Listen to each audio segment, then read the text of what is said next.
Hello guys, welcome back to my YouTube channel. आशा है कि आप सभी काफ़ी अच्छे होंगे और अपने एग्ज़ाम की तैयारी आप सभी काफ़ी अच्छे से कर रहे होंगे। आज का ये वीडियो बहुत ही ज़्यादा इम्पॉर्टेंट है। अगर आप किसी भी प्रतियोगी एग्ज़ाम की तैयारी करते हो तो आप इस वीडियो को देख सकते हैं। आज के इस वीडियो में 30 सितंबर 2025 के दिन का बिल्कुल ताज़ा करंट अफेयर्स देखेंगे। तो अगर आप किसी भी एग्ज़ाम की प्रिपरेशन करते हैं तो आप इस वीडियो को देख सकते हैं और देखने के साथ साथ अपने यार दोस्त मित्र को भी शेयर कर सकते हैं।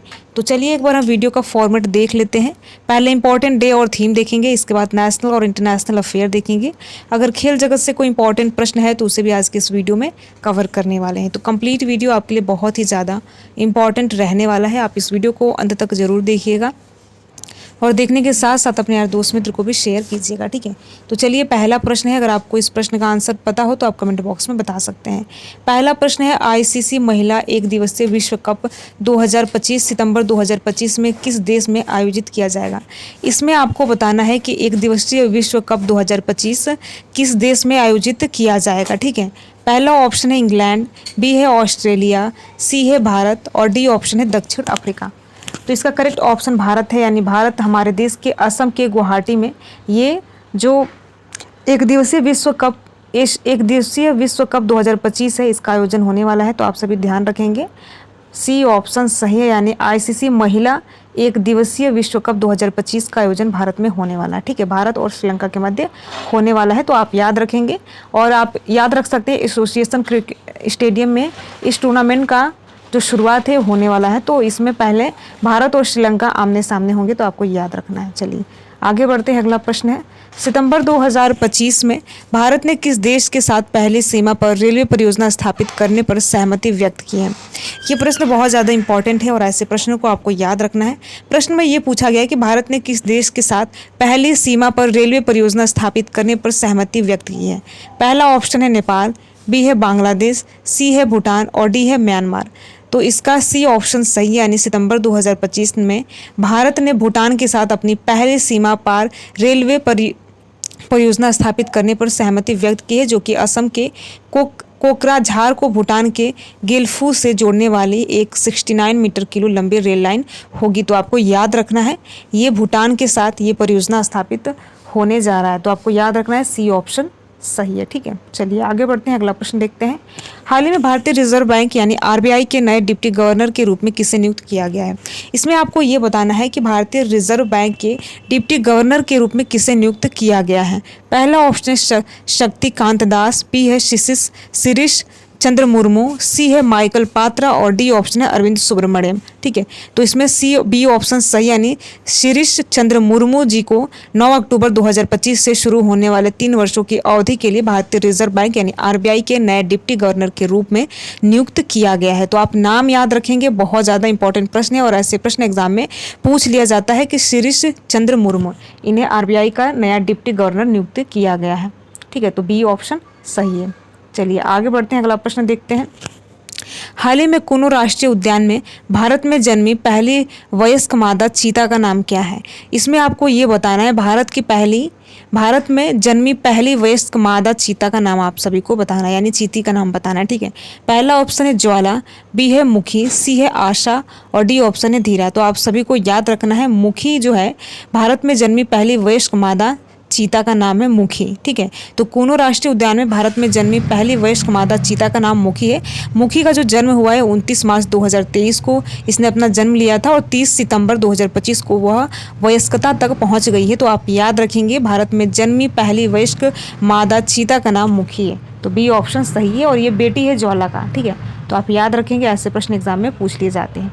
अगला प्रश्न है, निम्न में से कौन भारतीय वनस्पति सर्वेक्षण के पहले कवक विज्ञानी निदेशक नियुक्त किए गए हैं। इसमें 4 ऑप्शन दिया गया है, आपको उनका नाम बताना है जिनको भारत में भारतीय वनस्पति सर्वेक्षण के पहले कवक विज्ञानी निदेशक के रूप में नियुक्त किया गया है।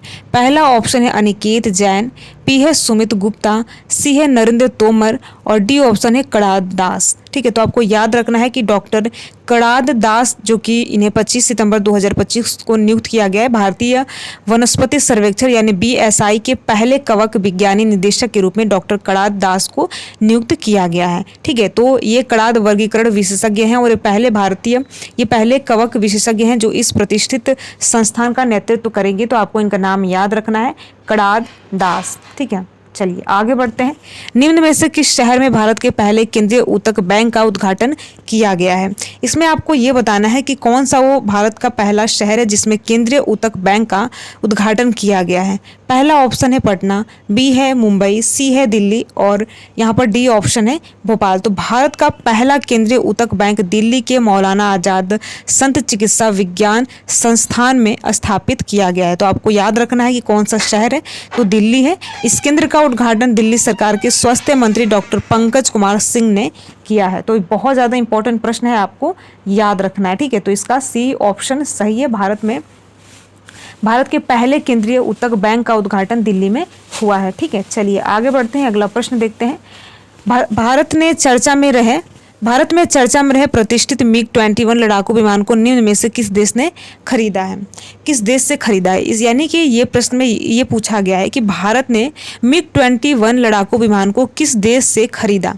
पहला ऑप्शन है फ्रांस, बी है इजराइल, सी ऑप्शन है इंग्लैंड और डी है रूस यानी रसिया। तो आपको याद रखना है कि भारत ने MiG-21 लड़ाकू विमान को सोवियत संघ, जिसे अब रसिया कहा जाता है, रूस कहा जाता है, वहाँ से खरीदा था। ठीक है, और MiG-21 को 1963 में भारतीय वायुसेना में शामिल किया गया था। तो आप याद रखेंगे 1963 में MiG-21 को भारतीय वायुसेना में इसे शामिल किया गया था और भारत ने इसे रशिया से खरीदा है। ठीक है, तो इसका सी ऑप्शन सही है, आप याद रखेंगे।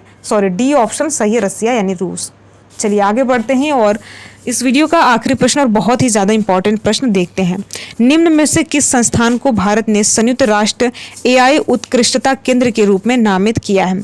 इसमें आपको ये बताना है कि कौन सा भारतीय संस्थान है जिसे संयुक्त राष्ट्र AI उत्कृष्टता केंद्र के रूप में नामित किया गया है।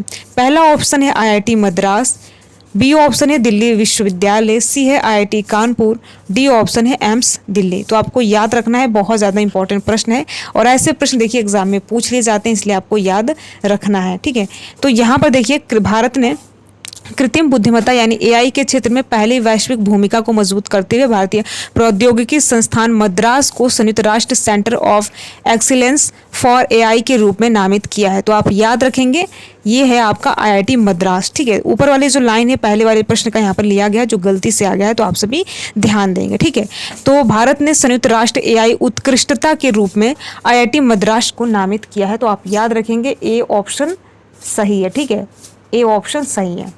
तो इस प्रकार देखिए हमने 8 प्रश्न देखा जो कि काफ़ी ज़्यादा इंपॉर्टेंट है और यहाँ से एग्जाम में प्रश्न पूछे जाने की भी संभावना है। तो अगर आपका हाल ही फिलहाल कोई एग्जाम हो तो आप इस वीडियो को देख सकते हैं।